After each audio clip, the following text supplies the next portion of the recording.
గట్టిగా నిలబడట్లేదంటే కారణం ఏంటో తెలుసా? ఒక నిలకడనది లేదు భక్తిలో. భక్తిలో ఒక పునాది అన్నది లేదు, స్టాండర్డ్ అనే పునాది లేదు. ఒక బిల్డింగ్ కట్టాలన్నా, లేకంటే ఒక అపార్ట్మెంట్కి ఒక పునాది నిలబడాలంటే, ఇదిగో దీనికి ఇన్ని స్టేర్లు వేసినప్పుడు ఏమంటే అది ఆగాలంటే దాని భూమిలో బలమైన ఫౌండేషన్ వేస్తారు. దానికి వేయవలసిన ఐరన్ కానీ, దానికి లోతు కానీ, దానికి వేసే కాంక్రీట్ కానీ, ఇదంతా కూడా అది నిలబడాలంటే కింద బేస్మెంట్ అన్నది, అది పునాది బలంగా ఉండాలి.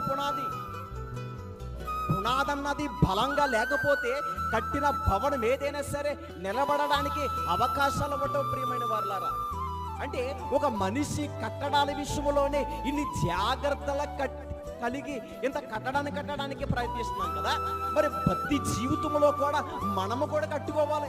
ఏంటది?